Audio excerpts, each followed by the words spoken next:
ஒரு ஆர்த்ரைட்டிக் பேஷண்டோட அக்யூட் ஃபிளேரப்ல என்னென்ன சிம்டம்ஸ் இருக்கும் அப்படின்னா pain, swelling, stiffness, restricted mobility. இந்த நாளையும் சரி செய்ய வேண்டிய மருந்துல என்னென்ன ப்ராப்பர்ட்டிஸ் இருக்கணும் அப்படின்னா ஆன்டி இன்ஃப்ளமேட்டரி ப்ராப்பர்ட்டி, வீக்கத்தை குறைக்கக்கூடிய ப்ராப்பர்ட்டி.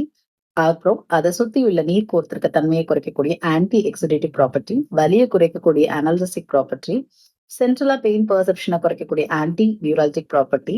அதுக்கப்புறம் ரிப்பேர் அண்ட் ஹீலிங் ப்ராப்பரா நடக்கணும். கார்ட்லேஜ் ரிப்பேர் பண்ணணும், சுத்தி இருக்க டிஷ்யூ செல்ஸை ரிப்பேர் பண்ணணும்.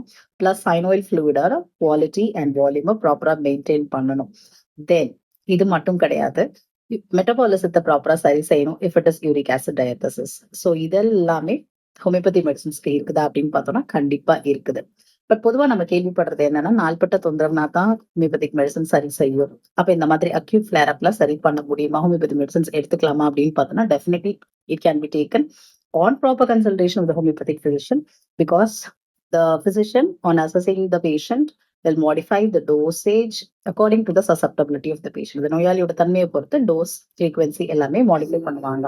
So resort to homeopathy for these kind of acute flare-ups